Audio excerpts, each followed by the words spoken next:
Okay, I feel like we're besties now after this. What's up, guys? It's Denise Salcedo. Hey there, everyone. Welcome to Speak Now Pro Wrestling here on the YouTube channel or wherever you're listening, either on Spotify, Anchor, all of those websites. Oh my God. So don't mind me if I'm a little bit all over the place right now because we had a very thrilling end to SmackDown here tonight. We officially had I guess you can say the official breakup of the Bloodline because the Usos have officially departed from Roman Reigns. And we're going to break that down all here today. Plus, we're also going to be talking about what happened with the Tag Team Gauntlet, the women's title picture, and so much more. All of this leading into Money in the Bank, which is going to be taking place next week. But before we get started, welcome to the show, everyone. If you are here, please do not be shy. Take part in the chat. I will be pulling out people's comments throughout the entire stream. Also, if you are a YouTube member, today is going to be very YouTube member heavy. If you are a YouTube member, you will be allowed today to hop on the stream via video and share your thoughts on what you guys thought about SmackDown, in particular, of course, the segment with the Bloodline. And I will be posting the link once it is time to bring people in, and that'll be happening over on the community YouTube tab for YouTube members. You guys already know where to find that. If you are not a member just yet, you are more than welcome to become a member. That you can do that whenever. On top of that, if you want to get your question, your comment, your statement, or just support this podcast in general, you are also more than welcome to send in a super chat, and I will make sure to read those as well. So there's a whole lot going on here today.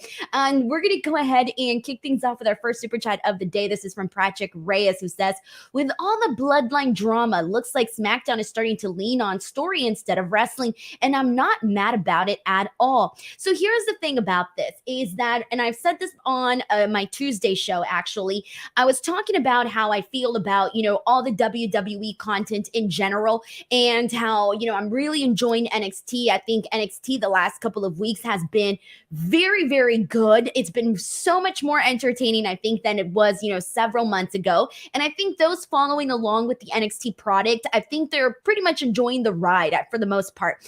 And, with Raw, I still feel like there's a lot of really good stuff. It's just a long show. So SmackDown, to me, these 2 hours have been flying by so fast, like so much faster than they were before. And you mentioned the wrestling stuff, and it's like, I feel like today they had the gauntlet, which took up a huge amount of time, right? That took about like maybe 20 something minutes or so.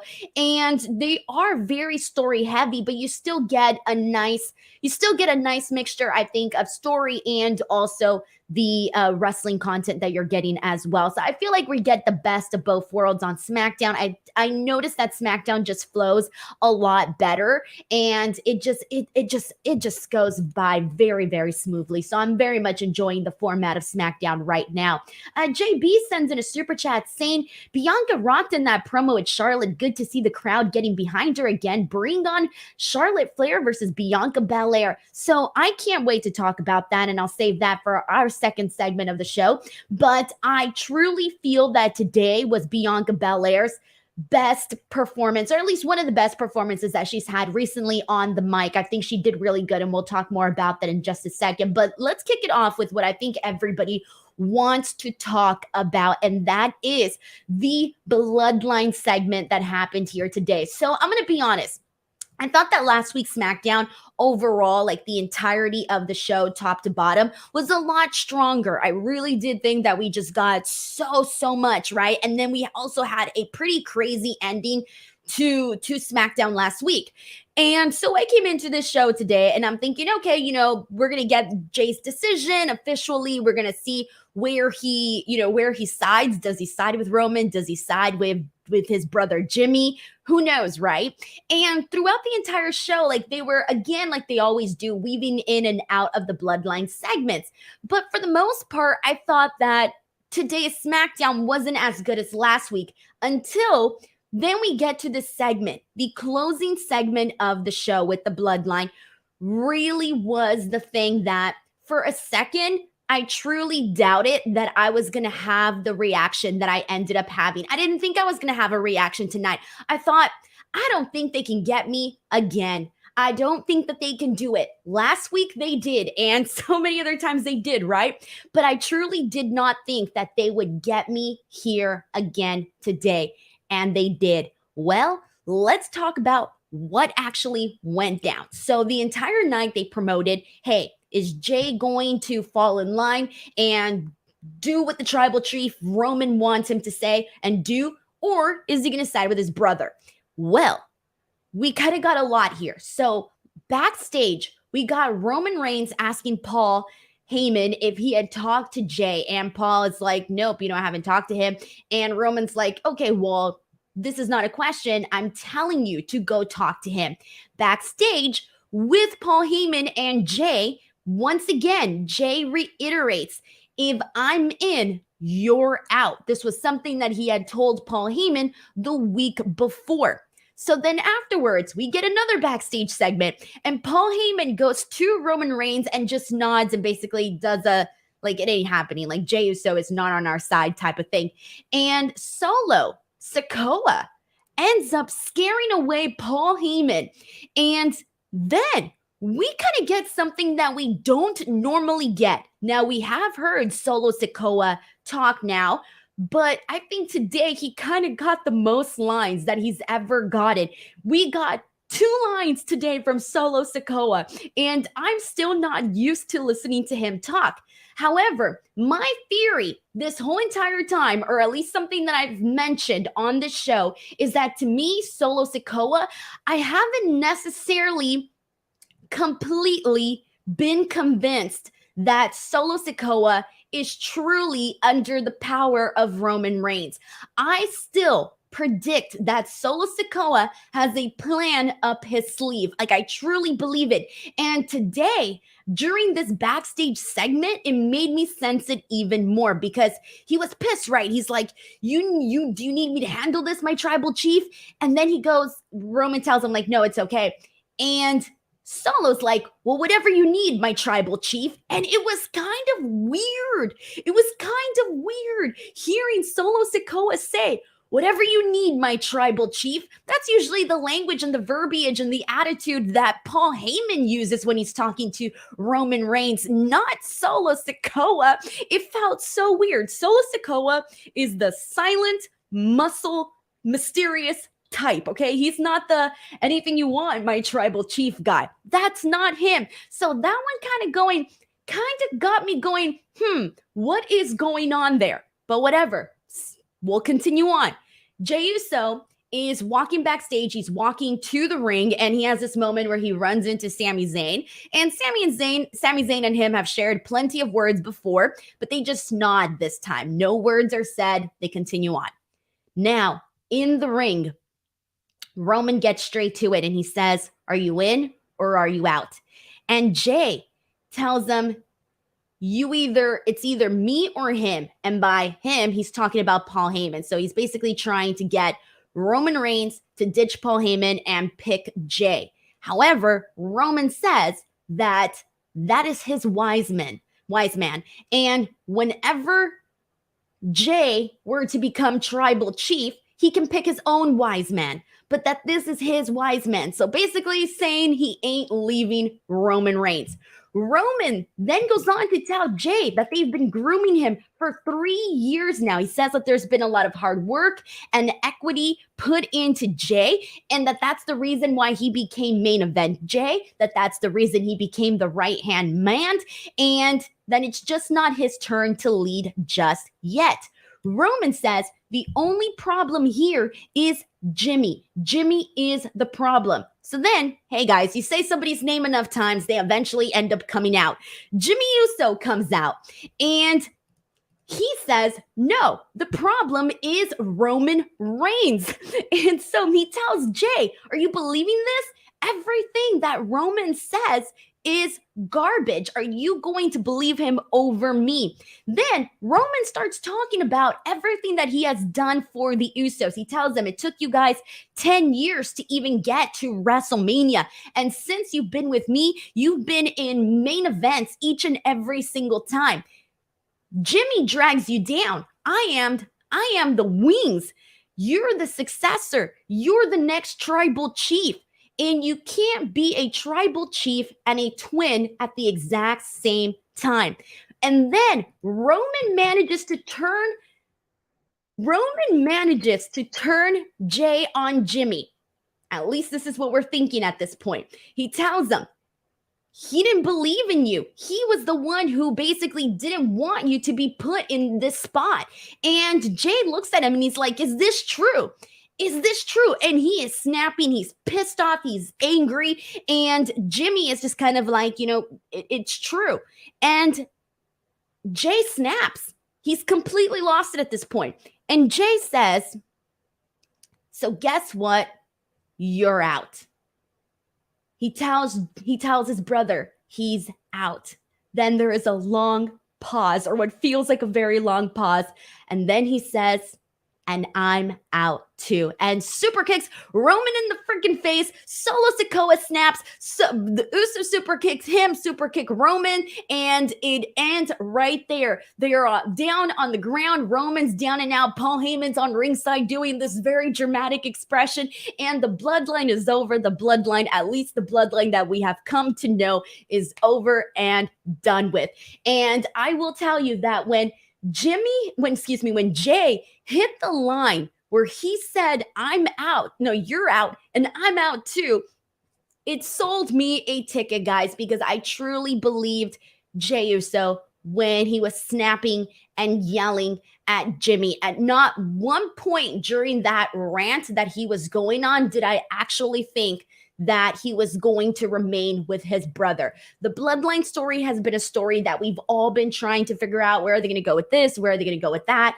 And they've done a really good job of swerving us now. They've swerved us multiple times to the point where we really should have seen this coming here today.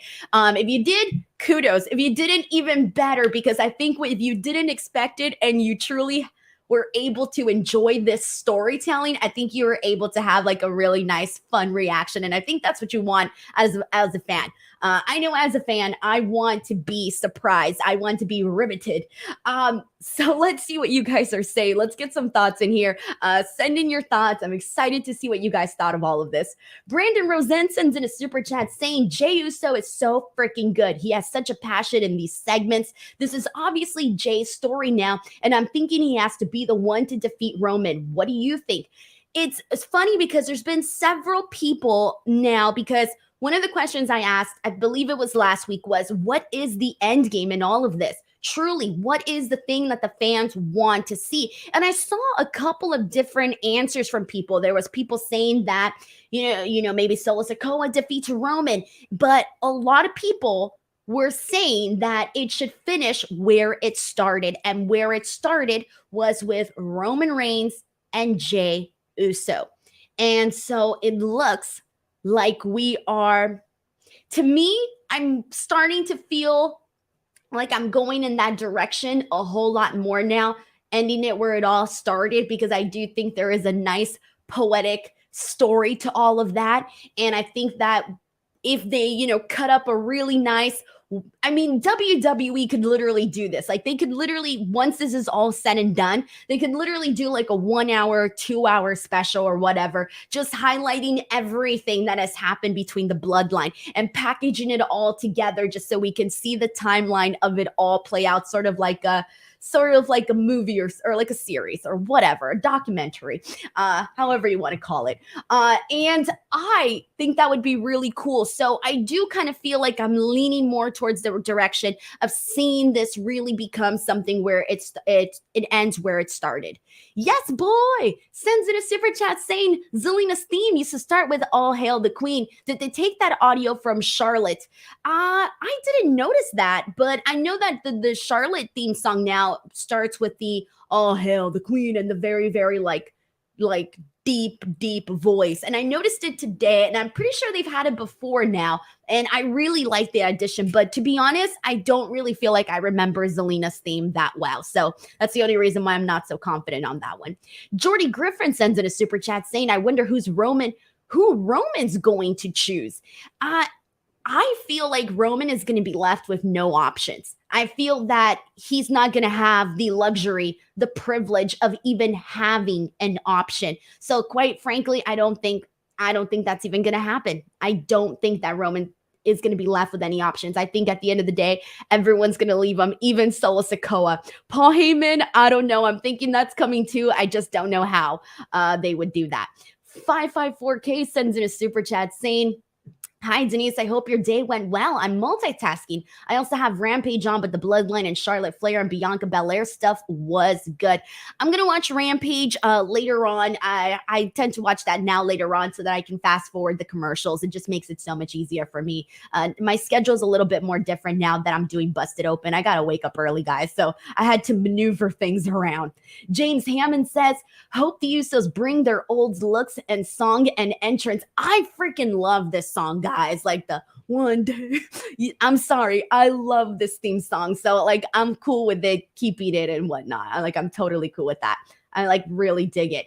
All right. And let's go pull out some more comments here. This one is from Steven, who is a YouTube member, who says, I feel like we're just getting started with chapter 2 of a long story, and I'm excited for this. And also, what are the odds Roman and Solo are the ones to dethrone Sami and Kevin? I don't know, because I'm actually heading towards a different direction with Sami and Kevin Owens. And we'll talk more about that later when we get into the tag team gauntlet on all of that. And all right, let's see what else people are saying. This is from Brandon Johnson, who says, my jaw dropped after witnessing the aftermath and the implosion of the Bloodline. When the Usos dropped Roman like a bad habit, my goodness, it was golden. And man, we got a lot of people with some really good reactions here. Rusty Chip says, I was yelling, kick him again, Jay, kick him again. I think he did. He got him, I think, more than once. It was definitely a moment where I agree with Brandon Johnson. It was top tier, definitely top tier. All right, and we got more people putting over today's episode of SmackDown with Raphael Smith's rating SmackDown 9 out of 10 today.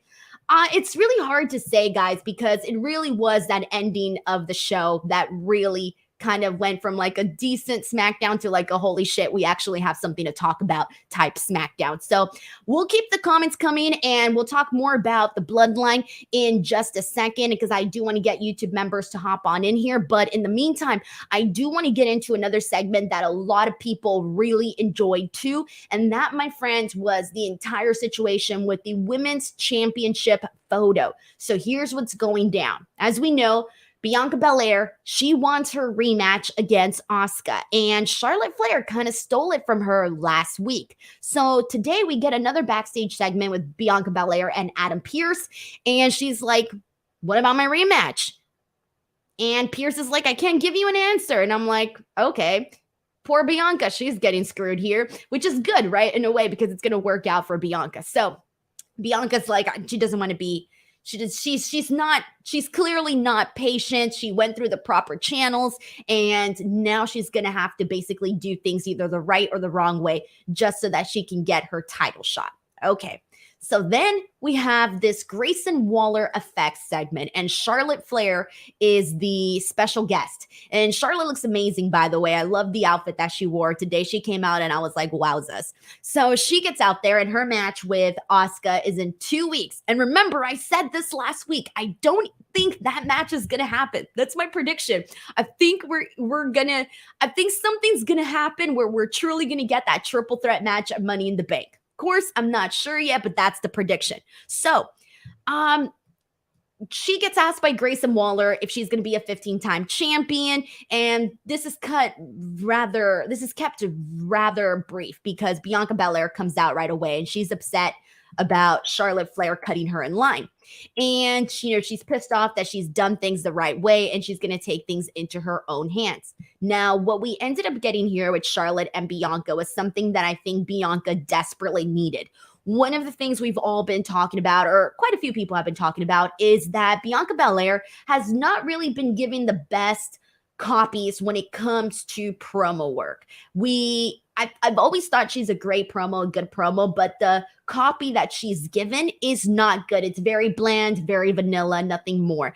And I feel like her changing directions and her trying different stuff, her going heel, any of that type of stuff, I think is all going to benefit Bianca Belair. And from the looks of it, she's definitely at the point where she's gonna kind of snap. Maybe she's gonna have a Kevin Owens breakdown because she's doing things the right way and she's not getting what she wants. So I think we're all expecting Bianca here to turn heel.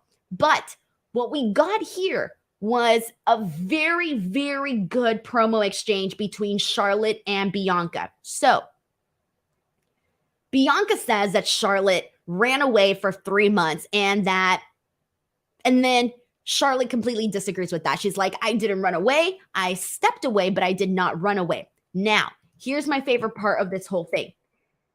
There was a moment where Charlotte, I thought, really, really got Bianca here when she said that she's a champ with or without the title. Can Bianca Belair say the same thing? And I was thinking, ooh, damn. And because we haven't seen Bianca really kick ass with these promos, I was worried. I didn't know what her comeback was going to be. And then her comeback was everything and more. Bianca just says, I am the longest reigning women's champion of this modern era. So put some respect on that. And that little portion right there, I thought just did really, really good for Bianca, because she could have easily been like, Charlotte could have easily just like beating her in this promo, and she did not. Bianca came back and she fired back. And I really liked Bianca's response. So I feel like this did so much for Bianca. And I don't know what everybody's interest was in Charlotte and Bianca. I don't know. But whatever my interest was at, if it was at a 30%, it is now at a 50%. It's just definitely increased a whole lot more. I'm more interested in this than I was previously. Although I was going to be interested either way, but whatever. Brandon Rosen sends in a super chat saying, Charlotte and Bianca's promos were fantastic. Too bad it was saddled with the lame-ass Grayson Waller effect. What's up with him? He had great heel heat on NXT. Now he's had 3 boring weeks in a row. So here's the thing. I disagree with that, Brandon, because I think that Grayson Waller right now is more so his spot right now, based on what we've seen the last couple of weeks, it's more so about his guests than it is about him. And I don't necessarily hate that. I would much rather, like, if they don't have anything for him, fine, whatever. They did have that tease with him and AJ Styles. They haven't circled back to that yet, but I much rather have them go out there and do something than just be like forgotten about in the back because they couldn't think of anything to do with him. And here's the other thing. I'm not a fan of talk shows. Like, I hate the talk shows that they do. Like, I hate Miss TV. I hate all of that, right? And I will tell you this. I do not hate the Grayson Waller effect on the main roster. I didn't hate it on NXT, but you didn't know how it was going to translate on the main roster. And I will tell you this right now. I do not hate it on the main roster. I think they give us just enough. And if it helps further a story that they're telling, I think it works. I mean, last week we got IYO and Asuka literally yelling at each other back and forth. And then here today, we get, this with Charlotte and Bianca. So yeah, it isn't necessarily skyrocketing Grayson Waller by any means, but at least it's getting him on your television and, he's not being annoying or anything like that. So thank you so much to Brandon Rosen for the super chat. We got another one here from Dante NYC who says, I was thinking Bianca should turn heel, but after tonight, I think they should make her a badass, take no ish, a baby face. People were cheering for her. They could do either thing. They could either have her turn heel, or here's the thing. No. Here's the thing. Turn her heel, but she could be those cool heels. Those heels that you want to root for. Those heels that are so the badass type of heel. Like, yeah, she's a bad girl, but damn, I like to cheer for her. So they could definitely do that with Bianca. And I think that would definitely be something that would stick, because you mentioned people were cheering for her, and that's not what this case was, at Backlash, for example. So I think they could definitely turn her heel, but turn her into one that you want to root for. All right, let's see what else we got here. Sheldon Jackson sends in a super chat saying, anytime Charlotte is around, she gets all the title opportunities and no new challengers are made. WWE need to build up new females to challenge for the title. Rip SmackDown female push for the title. So this has been a topic that's constantly talked about whenever Charlotte Flair graces our television, right? A lot of people are pretty fed up with it. However, look at what she did here tonight. She had a phenomenal moment with Bianca Belair. They literally had a great moment in the ring.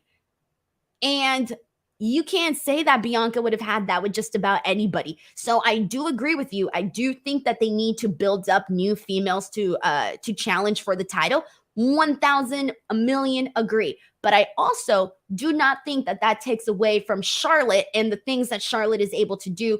And if done right, she can go in there and, give some of the other girls, the rub, or, have these great moments because she is a professional and she's very well experienced and she can do this stuff and it works. She's a star. And she was right when she said, I am a champion with or without the belt. So I hope that means that they won't give her the championship belt right now because I don't think she needs it. I think Charlotte being Charlotte Flair is enough. And I think it will, her and Bianca can tell a great story. Her and Asuka can tell a great story. Her and whoever can tell a great story. But just because you have Charlotte on there doesn't mean that you can't be building up other women as well. Like you can have two things here. All right, here. Let's see what else we got. This is from a YouTube member, LRGXP, who says, for sure, they make baby faces too corny. We need those stone cold faces. Yeah, that's what they did with Bianca. They made her a little bit corny. That's what I also wanted to allude to with those promos that they gave her before. They had her go out there and be too cheesy and too corny and this and that. And so I think that for sure, that's why things needed to be completely switched up for her on that one. All right. So let's see what else we got here. This is from Brandon Simmons, who says, I believe Bianca will turn and then probably will get the belt, hopefully, against Asuka. Yeah, so I'm expecting Bianca to turn, and then I don't think Charlotte's going to win, guys. If they do the triple threat, if they don't do the triple threat, regardless, I don't think Charlotte Flair is going to win the title back. If she did, I would be shocked. Would I be shocked? I would be shocked in the most non-shocked way. All right, that's the best way to explain it. All right, let's keep this going. Let's talk about the other thing I want to talk about is the tag team gauntlet, because there was kind of something here that I really want to touch on. So the tag team gauntlet, this is what happened. Street Profits defeated the Brawling Brutes. They then defeated, let me start all over. The Brawling Brutes defeated the Street Profits. The Brawling Brutes defeated the OC. The Brawling Brutes defeated the LWO. Those first three little matches in this gauntlet, all the other teams were able to at least get a little bit in, right? Get a little shine, get a little moment. Right. Simple. Now, Brawling Brutes versus Hit Row. Damn. Top Dollar went in there. He took a boot to the face, and that was it. 1, 2, 3. And then Michael Cole called him Flop Dollar. Guys, this is rough. This is very, very rough. I kind of feel bad for them, like low key. I kind of feel bad because it's not going so good for Hit Row. And now they've sort of become like the butt of the joke where they're literally getting jobbed out. Like every team got to do something in this match except Hit Row. And then on top of that, and then Top Dollar gets called Flop Dollar. Yeah, that's not looking too good. It's not looking too good. I'm curious about what's going on there. Like, there's got to be something going on. I don't even know. But then we get Brawling Brutes versus Pretty Deadly. And this is pretty much every WWE Gauntlet match, by the way. One team thrives the entire way. The last team goes in, wins the match. Pretty Deadly wins. The second Brawling Brutes started winning all these matches, I'm like, Brawling Brutes ain't winning. Brawling Brutes ain't winning this match. Whoever's last is winning this match. So yeah, Pretty Deadly goes in there. There's a really great moment where Sheamus gets Kit Wilson with the freaking 30 chops. The crowd pops massively for it. But in the end, they end up getting the actual win here. Leg drop from Prince over to Sheamus, and that's it. 1, 2, 3. Pretty Deadly are now the new #1 contenders. 2 weeks in London. They are going to face Sami Zayn and Kevin Owens. And I don't know, guys. I have a feeling, and someone mentioned it earlier, but I have a feeling we are going to get a title change. I could be wrong here, but I'm thinking London, Pretty Deadly. I don't know. I could see a title change happening. Let me know in the chat if you think this is what we're going with now, but I really do. And I wouldn't be mad though. I really like Pretty Deadly. I think they're really cool. They're different. And this would really propel them. But you know what? They could, or maybe they could do something where they have the match on SmackDown, they lose, they come up with some sort of clever way to end up doing this match at Money in the Bank. I don't know. Whatever. We'll see. All right. And regardless, this is a great opportunity for them. They do have a post-match angle afterwards where they have a few promo war with Sami and KO. They make fun of Sami Zayn's hair because it's all wet and they're like, we just wrestled and our hair is still dry and nice. And they call themselves two tastiest snacks, whatever. So I don't know. Pretty Deadly champs, yay or nay? We'll see. All right. Let's see what people are saying here. This is a YouTube member, the dead man of RWT, Paul Morales says, say, Denise, this gauntlet was trash, made all those teams look weak, horrible, and needed 45 to 50 minutes. Look, this was very fast. I think what they did here was pretty much what we're used to getting for gauntlets with WWE. Like, let's be real. Like, this is the same gauntlet that I've seen so many times over the years. So I wouldn't say that it was like trash. I just feel like it's pretty much what we've gotten all the time whenever they do gauntlets. So I really wasn't expecting anything different. And let's see what else we got here. All right. So this is from the Coyote who says, Pretty Deadly hasn't really earned it, but the WWE tag team division ain't exactly great. So go ahead. So what you're saying, the Coyote, is that the bar is kind of low. But here's the thing, though, and I get it. Like, they should, before Pretty Deadly actually defeats Sami Zayn and Kevin Owens, like, they should have a couple of wins. They should be, like, really running through that roster. I get what you mean by that. So we'll see. I don't know. I think they might do it just to get like a moment in London and all of this and that. Vance Rawlings says, you're wrong, Denise. Not happening. Sami and KO are tag team champions for life. Hey, man, if they're going to keep them tag team champions for life, I would not hate that. All right, everyone. So heads up, I am going to bring in YouTube members here. If you are a YouTube member of my channel, you can head on over to the community tab right now on YouTube and you can access the link. In the link, you can come in and I will be pulling up people. If I don't know, usually only a couple people are allowed into the actual stream. So if there's too many people, then it won't allow you, but you can try multiple times. As long as somebody comes out, somebody else can come in. And that's kind of how it goes because there's a max amount of people that's allowed on here. I will be pulling people up. Whoever is not shy is more than welcome to come on here. That is one of the perks of being a YouTube member. On top of getting all of the WrestleMania rewinds that I did and additional videos that I've posted on the actual members only portion of YouTube, you can watch all of that. But on top of that, for select streams like today's stream, I will be bringing on people, if they're not shy, to come on here and talk about their reactions to the show. I'm assuming most of it today is going to be about the Bloodline, and hopefully this worked. I posted the link now, so it should hopefully work unless I posted the wrong link. Hold on. I did post the wrong link. Oh, no, I didn't. Okay, it's working now. All right, so let's do this, everyone. And I'm going to go ahead and bring in our first person here. And actually, before I do that, before I start bringing in people here into the actual stream, one more thing. Tomorrow is, of course, the first ever the premiere of Collision. And I'm going to be here doing a watch along. I'm not going to be doing a review right after for this premiere because I'm going to be doing a review for Busted Open. So I'm going to do the watch along. I'll be here for the first 2 hours and maybe like 15 minutes afterwards chatting with you guys. So if you want to hang out with somebody and watch the show and chat CM Punk and all that good stuff, then it's definitely the time to do that. All right, so let's get to it, everybody. Let's get in these YouTube members. Let's bring in my good friend, Steven. What's up? What's up? How are you?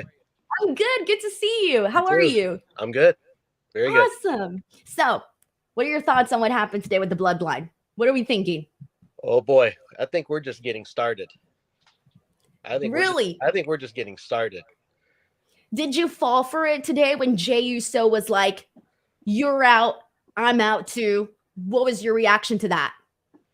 I mean, to an extent, it kind of seemed like okay, but in the back of my mind, I'm thinking, wait a minute here. This could be coming full circle here, which I think starting from now, I think we're going to see a good long storyline that I think that could lead to something really special at Survivor Series. Oh, okay. What are you thinking for Survivor Series? I'm thinking a family feud of some sorts. Okay. Where we get more people coming in here. More people coming in, and it wouldn't surprise me what if Sami and Kevin teamed with the The Usos Usos. I for a think so Survivor too, Series especially given title. all of those backstage interactions that we've had with Sami and Jey. And even though they've had their problems and all of that, it seems like Sami has sort of always had this soft spot for Jey Uso in particular. Mm-hmm. Man, I think you're onto something here, Steven. I appreciate this feedback. Thank you so much for hopping on and for being a YouTube member. Yes, thank you, Denise. Thank you. All righty, and let's go ahead and continue on. Let's see what else we got here. Let's go ahead and bring in Matt Reichel. Matt, how's it going? Welcome. Hollywood Salcedo, how are you this evening? I'm doing good, man. It's Friday. We had a good SmackDown. I don't think I could be any better than this. They got me again. Thank you. Right? What'd you think? What was your reaction? Again. Night of Champions, I thought Jey was turning. I thought it was Jey. I didn't see Jimmy coming from a mile away. But tonight, when I thought Jey was going to beat the out of Jimmy and go with Roman, but they got me again. Dang, I don't blame you though, but it's good though. It's good. It's good when it's they good get story. You like this, right? Good story. But my thing is, even though I will be at SummerSlam in Detroit, I'm hoping that it's Roman versus Jey at SummerSlam. You think that soon that they will do Roman versus Jey? If Jey pins Roman at Money in the Bank, if that's where they're going. Okay, I see what you're going with here. I don't know. It feels like I know some people are like, this story has been going on forever. They could definitely do it again, and they could do it at SummerSlam. But I don't know. Part of me is like, it's too soon. But is it? Here's the thing. Didn't they just announce today that Payback is in Pittsburgh? And the last time they had a Payback, the main event was Roman Reigns versus Jey Uso. They could go there. Oh, fun facts here. I like that, Matt. Well, thank you so much for hopping on and sharing in some insight. Thank you so much for being a YouTube member as well. I am looking forward to the podcast this weekend, especially on Sunday. Yes, let's do this. I can't wait. After the week reunites with myself and Will Washington. It's going to be a good one. Thank you so much, Matt. All right, we got a couple more people here in the line, and let's keep it going, everybody. All right, so let's go ahead and let's see what else we got. Let's go ahead and bring in Sheldon Jackson. Sheldon, what's up? What's up, Denise? How are you? I'm doing good, man. Thank you so much for all the support that you've been giving. I know I love your opinions, even though sometimes we don't see eye to eye. It don't matter. Thank you so much for hopping on. Yes, thank you for having me. So, what's on your mind today? That main event angle was really good, but I'm also concerned about another tag team, which I feel like they got re-signed, and it's the Good Brothers. I'm like, you bring them back in just to feud with Finn, with help AJ do the Judgment Day, and then you've done nothing with them. So I wanted to ask you, do you think that maybe they should have stayed where they were in Impact, New Japan, and AEW? Or do you think they'll get that opportunity? Because it feels like anytime they're in WWE, they don't get the opportunity to show how good they are as a tag team. Yeah. But when they're outside, you see how good they are. So I'm just like, and that's really getting to me because I'm just like, Gallows and Anderson deserve better than this. I think so. And you're right when you say that, because the OC, and I was just thinking about this earlier today too, where I was thinking like, man, the OC, it hasn't really been going so well for them either. They've sort of been in the shadows. Like in the beginning, they had a couple of like, funny moments, right? And I really thought like, okay, this is finally going to be their opportunity to get to do this with AJ Styles and get to, really, really go out there and maximize this to whatever potential they can. And I really did have hopes with their return, especially with Triple H running things. And then unfortunately, AJ was kind of out for a bit, and I think that impacted them a whole lot too. But it is one of those things where it's like, yeah, they could have stayed on Impact and continued to have like all of the great matches that they were having, because they were having really good stuff on there. But I truly do think that they had to go to WWE and see if there was that opportunity still there, if they could actually make something of it, make something of themselves there too. So I don't know if they feel like it was the right call or not the right call, but I feel like also I don't want to give up so soon on them. And here's the reason why, because you see Hit Row and things are not going so well for Hit Row. Like it's like really bad, right? And at least they're not Hit Row, right? And yeah, I do agree with you. I do think that without Swerve, it is just not, it's just not anything, unfortunately. But they could have still found something for Hit Row. It just didn't work out. But the way that I see it is at least the OC is not Hit Row. I just feel like until they actually have the proper creative for them, then we can finally get something there. If not, they just feel like bodies right now. Yeah, that's my concern. I'm like, because outside of WWE, you can see how good they are. Like multiple time tag team champions. And it's just like, I remember the last time when they were in WWE, when they became tag team champions, they felt like they were transitional champions. Because the second time when they were the OC with AJ, they became the Raw tag team champions to what? Just to lose them to Braun and Seth Rollins to further their feud for Night of Champions in 2019. It was just like, well, then why did you put the tag team titles on them? And then the first time, they beat the Bar, and it felt like they were just holding it until WrestleMania, and they lost it to the Hardy. So I'm just like, it feels like anytime they've had they've had nothing in WWE, and I'm just like, how? Because they're such a good tag team. It just blows my mind. And we actually do have this comment here from YouTube member Jeremy Ruh, who says that the OC deserve to be pushed, and we agree. We agree. They do.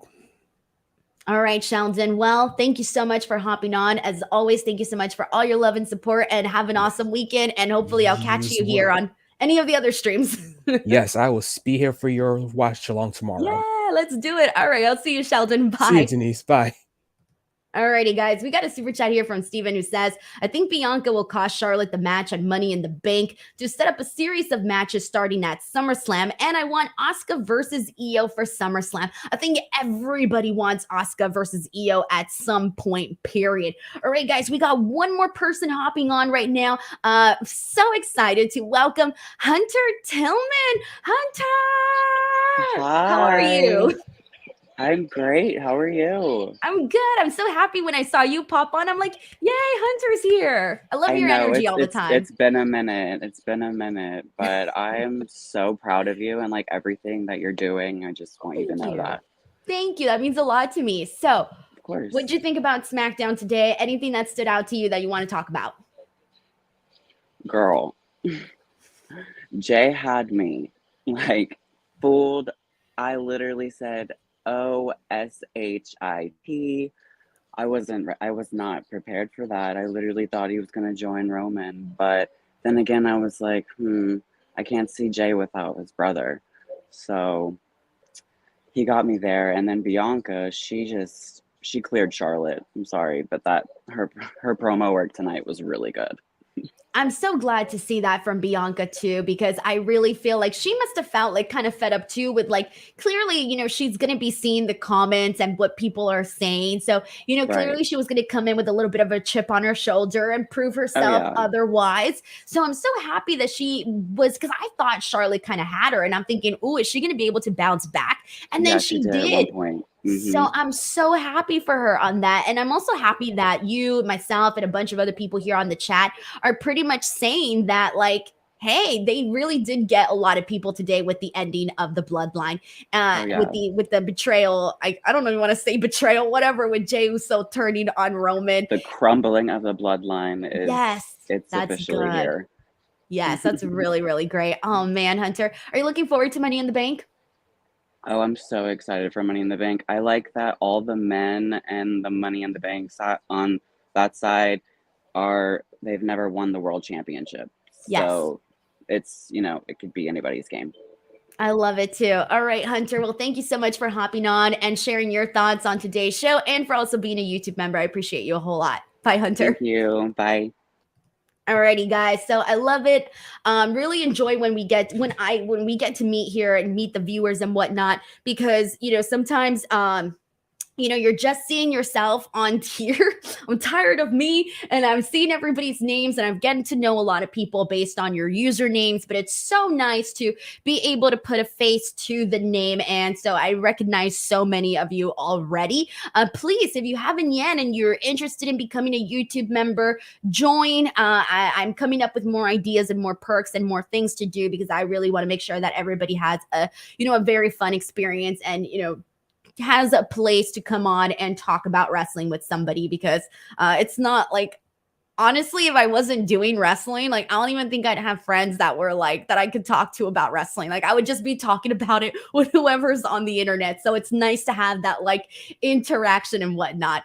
Sheldon Jackson sends in a super chat saying, tonight, Bianca of NXT really finally showed up on the main roster. I loved the NXT promo version of Bianca Belair. Let her keep that same energy from now on. Completely agree with Sheldon. Let her keep that same energy. Kid Curry 420 sends in a super chat saying, for some reason, I think The Rock is coming back sometime in the Bloodline storyline, maybe WrestleMania 40. I'm not going to lie to you, Kid Curry. When WrestleMania 39, when we were still like, I don't know, like a year or 9 months away to WrestleMania 39, I remember being like, yes, we're going to see The Rock. I just know it. The Rock is going to be there. And I was so sure, like, for months in my mind, it was like, yes, it's going to be The Rock in the main event against Roman Reigns. And I already had it booked in my mind. Everything was set. Like, for me, mentally, that's how positive I was that we were going to see The Rock. And then, my friends, we did not get to see The Rock. So part of me is thinking, do I want to get my hopes up here? I don't know. But when you think about, like, keep in mind that a lot of people are saying that the Bloodline is by far the best story that WWE has done in a long time. A lot of people are saying that this is the best storytelling that they've ever done, whatever, right? There's got to be some sort of pressure there to keep it hot, to keep it going, to keep coming up with new ways to get these reactions like we got here tonight. So at one point, what else can you do, right? So if you were to at one point freaking all of a sudden here, if you smell, and all of a sudden The Rock comes out, dude, place would go off the building. Like, even if he just came out and did a promo, anything, like, I don't even think The Rock needs to come out there and wrestle just for this to be great. I legitimately think that if he were to just go out there and cut some sort of promo, it would be phenomenal. And of course, the reason that The Rock said that he didn't wrestle at WrestleMania 39 was because he didn't think that he was in the ring shape that he needed to be in order to have a match, for example. But who knows? He knows when WrestleMania is, so who knows if maybe WrestleMania 40 comes the time. But at this point, it's not something that I'm holding my breath on. Stephen Marchuli says, use the Bret Hart heel turn on the USA as a template for Bianca's heel turn. Interesting. Thank you so much, Stephen, for sending in that thought. And also, I instantly saw your tweet when you were like, this promo is good stuff. So thank you so much for also sending in this super chat and for staying active on Twitter, guys. I always like to read people's tweets too. If you at me your thoughts during the show, chances are they will pop up on my timeline and whatnot. Let's see what else we got. Jeremy Rudd, YouTube member, says this was always going to happen this way. People shouldn't be surprised. Nah, I don't know. With the Bloodline, no. Like, the little things that they do, I think, are surprising people. I think it's fun. I like to be swerved. I want to be swerved. I don't know why that was funny. All right, let's see what else we got here. And MDB899 says, I mean, he grew up close to Philly, so it would make sense to have The Rock, says MBD899. All right, and more people are singing, are thinking. Bonkers LFC says, I think The Rock comes out around at some point. I hope so. Black Hammer says Rikishi should be part of the Bloodline story. I think a lot of people have been wondering when Rikishi is going to hop in on here and get some action, because he's going to come in and set people straight, man. He's going to set people straight, and I cannot wait to see whenever they have Rikishi in there. Jeremy Russ says The Rock is having a bad year. Wrestling is the last thing on his mind. Yeah.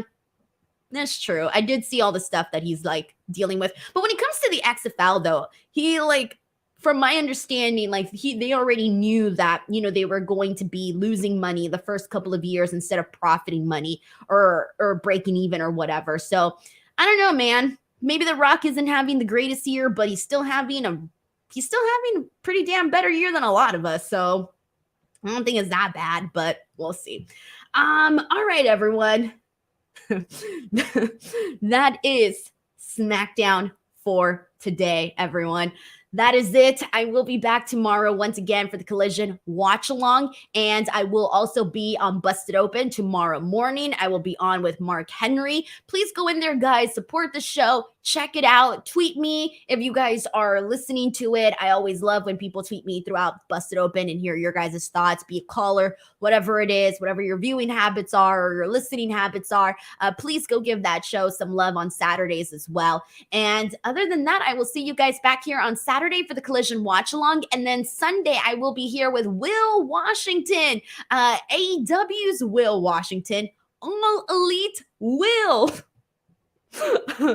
Will be on here with me on Sunday, 1 p.m. Pacific Standard Time, and we are going to be chatting about his new role with the company and just having a good time, and also celebrating his 18 years of podcasting. So that will be something to check out on Sunday as well. Non-stop streams, everybody. Alrighty, everyone. I'll see you guys tomorrow for Collision. Bye-bye.